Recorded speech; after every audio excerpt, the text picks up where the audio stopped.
Hi, everyone. Welcome back to Heartland Mamas. I'm Heidi Henry, and I'll be in your face. And I'm Murray Brio, trying to save the human race. We're coming to you from the edge of the Great Red Divide today. And today, Murray, we're going to talk about something really serious. We're going to talk about the rise in farmer suicides. There has been a dramatic increase in the number of suicides overall. Yes. But particularly in the areas of agriculture for farmers and farm workers. Yes.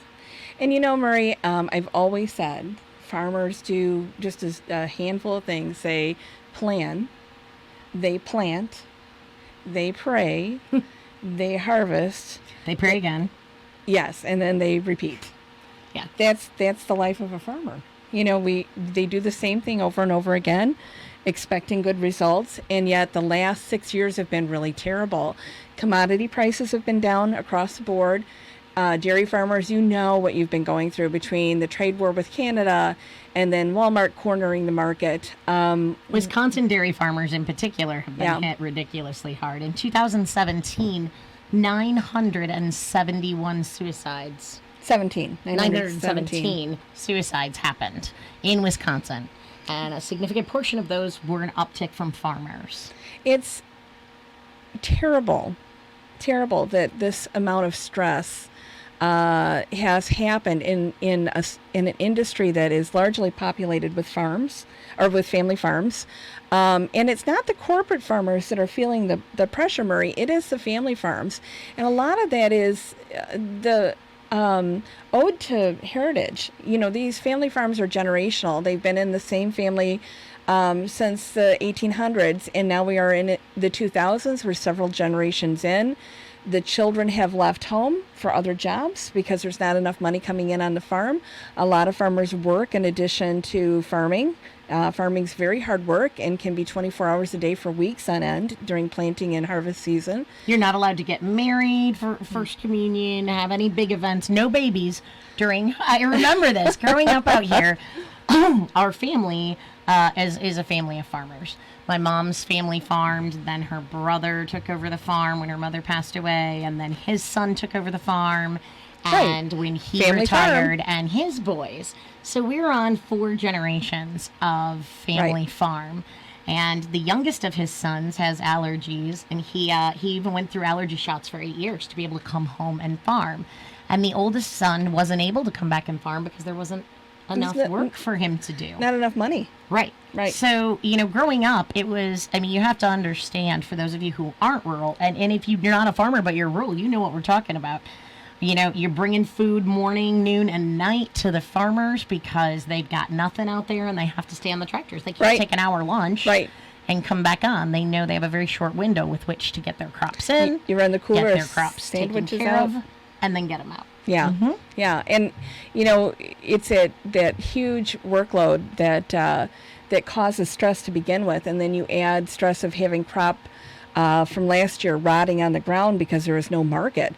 And when our current administration has closed all of the markets, there's no place. There's no place to sell our grain to, so the prices have bottomed out. And commodities were already on the decline. Right. Like Heidi said earlier, for the last 6 years. And this has only exacerbated a very dangerous condition. Well, especially with commodities, because farmers don't have control over their pricing. That pricing is set in New York and in Chicago and in Tokyo and all around the world, but not in rural Illinois and not in rural Kansas, not in rural Nebraska. I remember I used to babysit a lot for my cousin who runs the farm now with his sons when his boys were little. And I will never forget, always, constantly, before, you know, computer, as soon as we had the internet and there was a commodities price ability, they had a link and it was always going, so they knew when to sell. It's constantly on their mind.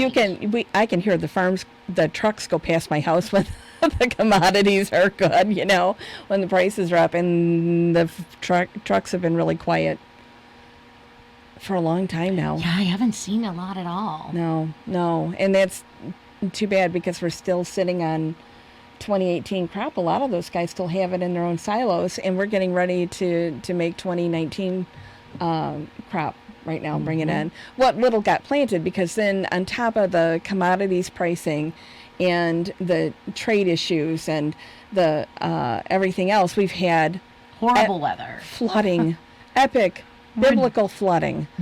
And, well, seriously, for some of us, it felt like it. I did see a few people building an ark.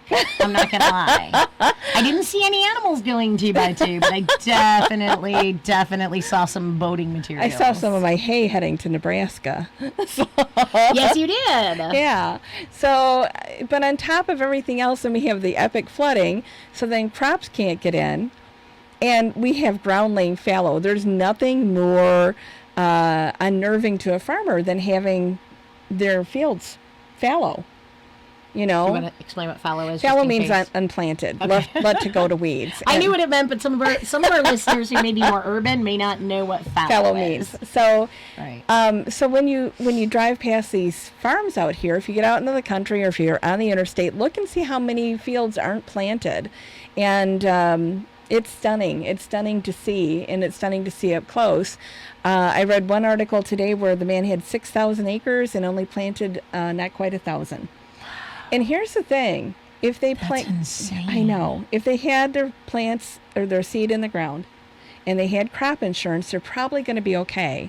But if you never got your seed in the ground, and you had crop insurance, there's nothing to insure. Right. Because your seed never got in the ground. And on top of that, we have these huge farm subsidy packages coming from money we borrowed from China, who we're in a trade war against and cutting off the market for our farmers to sell to. But Marie, the problem with those farm subsidies is they're not going to family farms. Oh, absolutely not. They're going to corporate farms, to large farms, to agribusiness, to factory farms, and some trickle down to the little guy, but not enough. You know, not enough. And here's what happens: is in the spring you get a line of credit from the bank to buy seed, okay, and you take that line of credit, you buy your seed, you get it in the ground, and then you repay it when harvest comes. Well, most of them couldn't repay the line of credit because they had no market in 2018. Now we're coming up on 2019. Some farmers weren't able to get a line of credit to be able to get their seed in the ground, especially the smaller the farm, the harder this hit. And now, you know, of course, they're planning ahead already to 2020 because that's what farmers do. We're planting the next crop in our head before the last crop's out of the ground. Absolutely. You have to plan that far ahead. And the issue is that up to a third of farmers won't qualify for that line of credit from their bank. A third of family farms. So for those who depend on the heritage of generational farming, passed down from generation to generation, whose kids are gone, who don't have outside employment, who don't have a lot in savings, but they have a lot in stuff. Assets. Asset heavy. Yeah. Yep. Most farmers are very asset heavy. Without a line of credit, foreclosures start to happen. And the bricks just start tumbling down. So we wanted to talk to you about this because in the last Farm Bill, in the 2018 Farm Bill, Marie, we had some $10 million put aside for a stress and suicide mental health program. And if 90... Why it's so important is that 91%. Yep. 91% of farmers are feeling mental stress right now. And 87% of those are afraid they'll lose their farm. Sorry, 87%. If this was in any other industry, we would be ringing the bells, blowing off the sirens, alert, alert, alert, something terrible is going to happen. And we're not doing enough because we've got to get out in front of this potential disaster now. And the disaster is in humankind. 9 out of 10 farmers, in the study released by the Farm Bureau, 9 out of 10 farmers say that mental health is important to them and their families. Right. That is a huge increase compared to what it was 10 years ago. Well, exactly, because all the stress creates people that have strife in their families. The divorce rate is increasing. Loneliness, despair, all of those things have been on the increase. And just like every market, it's going to have highs and lows. And I know we're on a 6-year downturn, and the last 18 months have been really horrible. Yeah. And we just want you to know, farmers, we got your back. We want you to know that people really care about you, even people who don't have crops in the ground. And we really feel like we want to listen to you. We understand your concerns. Most of us have been not losing a family farm, but most of us have been in a situation where we could have lost a whole lot, and the fear and the stress and the anxiety. And when most of us wake up, most of Americans start to wake up and realize the economy is not what they're listening to on the radio, not what they're hearing from the right. It's not so great. You're going to see numbers of all industries start to rise. Well, the bellwether industries like steel and car manufacturing. Coal. We talked about that last week. Yeah. That all on epic downturns. The president of the National Coal Association, the head man, was speaking to everyone at an organizational meeting, and he said, let you all understand this. Coal is not coming back. Coal is never coming back.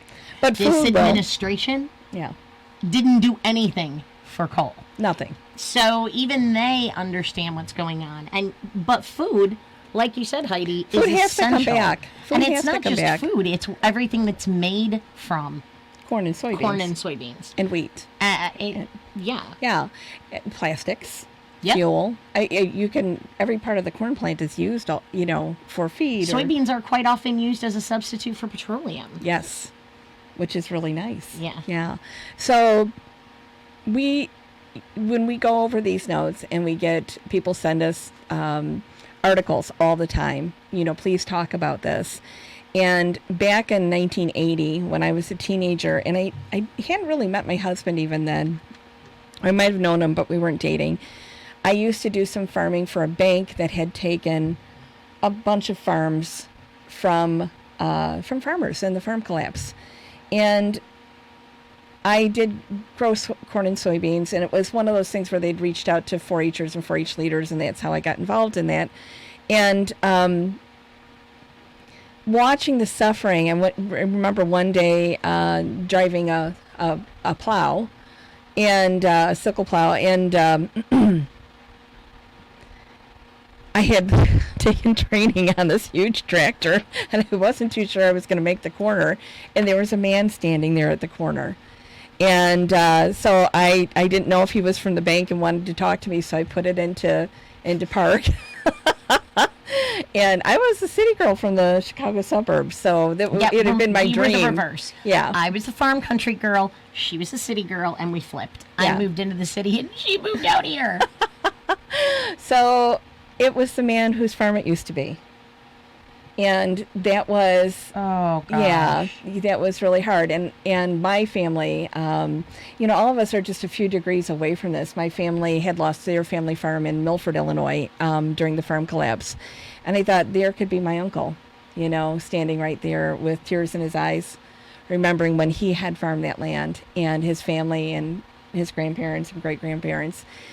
So even though I was just a snot-nosed teenage kid, it was a wake-up call for me, and to realize that sometimes there aren't enough songs for Willie Nelson to sing to make things better. But there are things that we can do to make things better. And there are some things that are happening, but I wanted to mention something out there. Mm-hmm. I've noticed in discourse with folks at groups, oftentimes I hear things about farmers. I hear, well, it's their own damn fault. Look stop. who they voted for. Yeah. You hear a lot of urban people, not a lot, but enough to be noticeable, saying, well, the farmers can't complain. They voted for him. They voted for him. Right. And so I think that there's some distrust between the two groups. Well, and here's the thing, is when I ran for office, I had contact with my state Democratic organization that told me we don't need rural votes to win statewide elections. So they didn't spend any money downstate. Now that's in Illinois, and I can't believe that that's different anywhere else. And here's the problem with that. if you're not going to spend the money to talk to people where they live and include them in the conversation, then they will take that information from wherever they get it. And the Republican Party does a great job of talking to farmers via the Farm Bureau, because that's their mouthpiece. And the mouthpiece of the Farm Bureau used to be very farm, family farm centric, but now it's not very agribiz centric. So it's very Monsanto, very Bayer. And they kind of hide that between, we're farmers and we're family.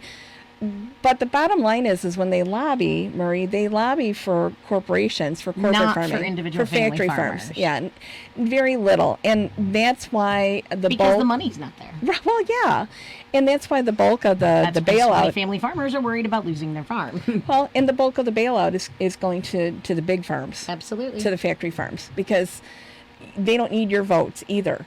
They don't. They need their money. They know they're not going to get any from you. And your $10 or $100 or whatever your membership fee is inconsequential to the millions of dollars that they get to lobby on behalf of agribusiness. Yeah, right. And you see, Farm Bureau changed. It changed a lot in my lifetime. I remember growing up, and my mom was a member of the Farm Bureau. Right. All We my used to be family was a members. member of the Farm Bureau. Yeah. And it wasn't like it is today. No. And this is 40 years ago, right? 35, 30. Well, I'm not telling you how many years ago it was.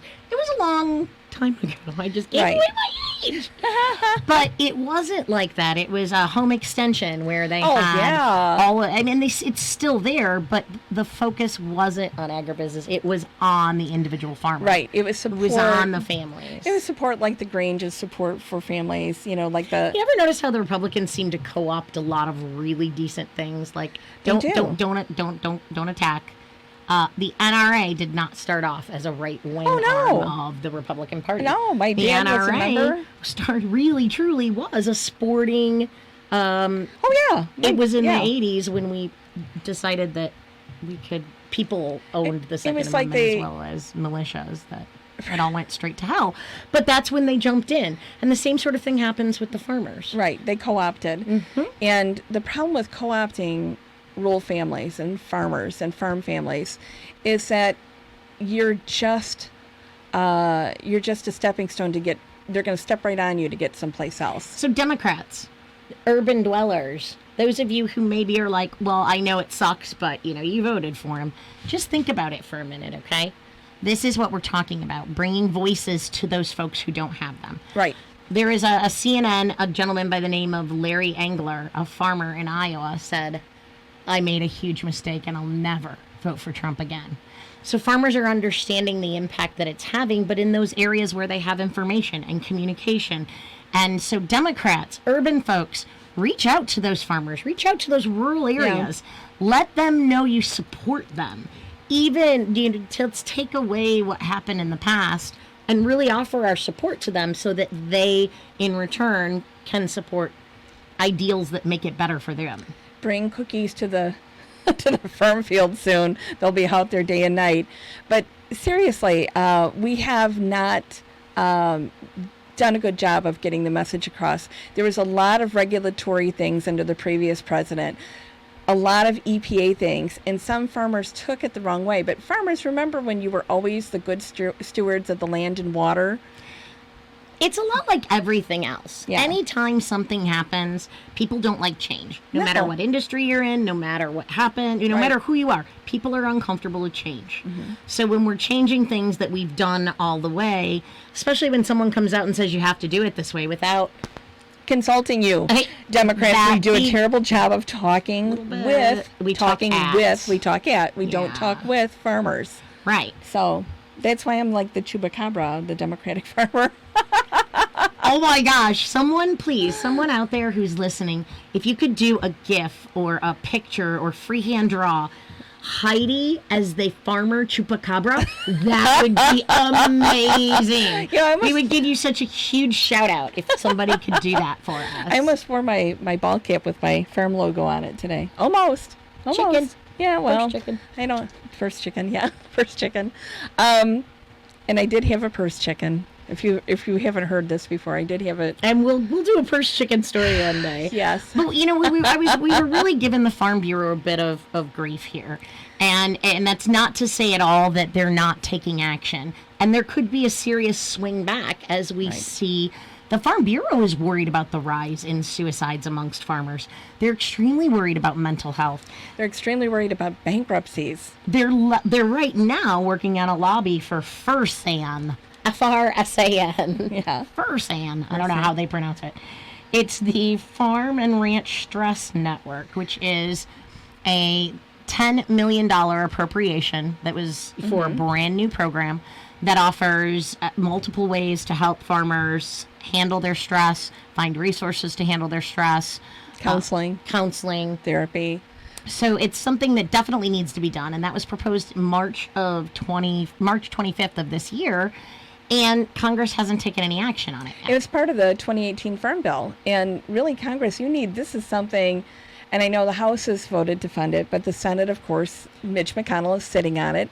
Moscow Mitch! Bring it to the floor! It needs a vote, and our farmers need you, Mitch McConnell, to bring it to the floor for a vote because they need this help. Now, in the meantime, there's a new suicide prevention hotline, Marie, and I just want to give that out. 1-800-691-4336.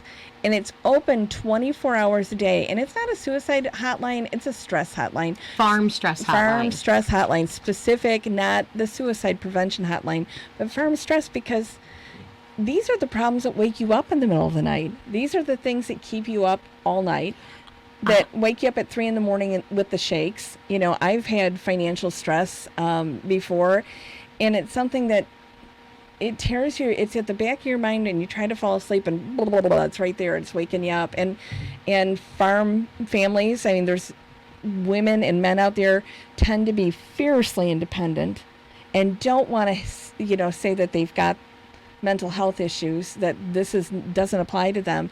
But so many. That's what I find most striking about these statistics and this research that's come out is Heidi is 100% right. Farmers, rural folks, particularly tied, to the land, it's a very small community, and mental health issues are not exactly given the treatment that they needed in the past. They're not. We don't have access to clinics and health clinicians, and it's something that isn't as. It's so much more needed than we have access to out here. Right. So you combine those things together, and you've got people who are like, well, I don't have any problems. I don't need anything. And for 9 out of 10 farmers to say they're worried about them or their family's mental health is startling compared to 10 years ago. It impacts their spouses, their parents, their children. If a kid can't go to college and he was banking on being able to, or if he really wants to be a farmer and take over the business, go back and he can't do it, carry it on. Right. And I see that all the time with my friends that farm locally. They don't have anybody to pass the torch to. They've left for the city to go get a job in something else, and there doesn't seem to be that heritage of passing on any longer, because it's not economically feasible for most people to continue that lifestyle, especially in family farms. So, and here's the other thing, Murray, that really struck me on this, is that farmers need this information, and most of it comes available via the internet. Guess what we don't have in rural areas? The internet. The broadband is... And not even, I'm talking cities within rural areas have problems getting access to broadband. Mm-hmm. There have been recently, I want to do a particular show on broadband and the importance of it coming up, but there have been municipalities that have actually started their own broadband networks. They've created their own broadband companies. And, Murray, I think that's how we're going to end up going. But the best part is they've introduced legislation to stop them. There's currently a stop federally from allowing states, cities, municipalities from creating their own broadband. Thanks, FEC. And why do you think the FEC has been lobbied? Who do you think is lobbying them? Federal Communication. Yeah. FCC. Who do you think is lobbying them to shut them down? I wonder. Could it be MediaCom? Xfinity. AT&T. Yeah. all of the broadband companies that make their money that way. And then we start fighting, instead of for the people for information, we start fighting for companies. This country has never been successful when it has put company over people. Never. Right now we're putting some bizarre trade war above farmers, and that's, God, I mean, it would be bad enough if we just had to deal with the floods. And the commodities markets. But now we have no venues to sell our farm goods. The tariffs are just the last Let's straw. not even talk about the infrastructure that affects the farmers. Oh, my gosh. The cost of infrastructure. And now the reason we can't get our grain down to Argentina is because the locks are so bad. Well, we need to seriously we need a capital bill for infrastructure across the United States, especially our waterways. And farmers, this is really important to you. Yeah. You know, this is something that the Republicans will tell you that they're for, but they actually aren't. They haven't done anything. They're not infrastructure week. We're on 3 years of infrastructure week, and all of them have been disastrous. Yeah. We need to make sure that, you know, I know you understand how important it is to get your soybeans to your seller. But if you can't because the waterways are too shallow, and you can't because the railways are falling apart, or they're being blocked by coal miners. Yeah. If you can't, then you need to we talked about this a couple episodes ago about how Florida, Georgia, and Alabama, is that right? Yeah, don't get their corn and soybeans from the Midwest. They get it from South America because our waterways are so messed up, and they can't get it. And then they can't get the rail spur across the Gulf to the East Coast to get it that way either. So it's just easier for them to buy it from another country. As bad as our markets are, we can't afford to lose our market here at home. We just can't. And Murray, when we started this podcast 28 episodes ago, it was to help deliver the message that isn't getting out from the Democratic Party, from progressives like myself, to the rest of the nation, because particularly in those areas of red that could be blue if they had information, if they had access to information, if they heard more than, Ben Shapiro on the radio. If they heard more than Sonny Perdue, he can't tap into what it means to be a family farm at this level. He has no idea what it means to be a family farmer. The fact that he's a Perdue chicken guy, you'd think it would mean a big deal, but they're a mega conglomerate. They're not a family farm. I don't care what they call themselves. They're not a family farm anymore. Which is why, heads up, shout out, love Five Guys. Five Guys, we've mentioned this, I think, in the very beginning. The founders of Five Guys made a promise to themselves to only buy from small family farms. They have increased the sales of potatoes and peanuts because they use peanut oil to fry their French fries. Mm-hmm. And every day you walk into a Five Guys, you know where that farm is, right, who the owners of that farm are, and where it was. Yeah. So it's so amazing because they're giving back. While it's fast food, I'd rather much eat there because they're supporting family farmers. Mm-hmm. That's a corporation that's gotten very successful and is still doing something for the average farmer. Well, yeah, and we have to learn how to support everybody. I was telling somebody about on a different issue. We don't live in a vacuum. We don't live in a bubble. Everything we do affects everyone else. And every time we think that our little bubble, when say Wendy's doesn't pay enough for their tomatoes, Wendy's underpays for tomatoes, that affects you, the farmer. Maybe not you directly, but it affects somebody who grows tomatoes for a living, and you ought to be upset about that and not eat there. I mean, I don't eat there because of that, because I know that it's not just about me, it's about you, and I'm picking up the fight for you. That's something you might not know or might not realize. And the other thing I want you to understand is because a lot of people in rural areas don't have broadband, you don't understand or don't know or can't check your figures on how you've done better historically under Democratic presidents in the Farm Bill as opposed to Republican presidents in the Farm Bill. So you need to pull out your statements for the last 30 years or back to 1980 and study and see and if you're like me, you have records going back so that you can try to predict patterns. And predicting those patterns help you become successful. So look at how those farm statistics went for you under which administration, because in order That's for, an excellent point. Well, in order for us to save this, in order for us to save family farms, because Willie Nelson's getting old, we don't have that many more songs to sing. We have to learn how to work together, how to speak to one another, and how to value your opinion coming back. You know, we're a mouthpiece for you, and we want you to know that. So, if you have any issues that arise, let us know.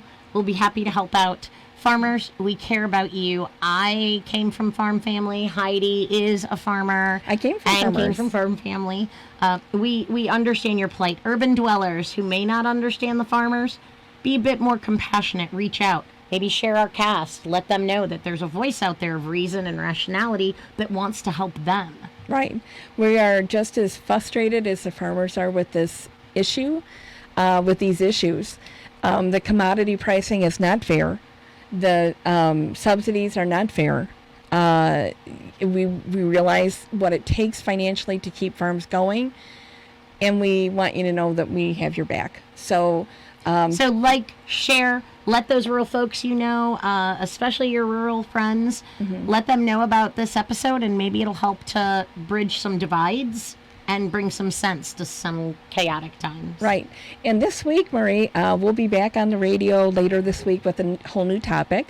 But we also have presidential debates coming up. Yeah. Next week?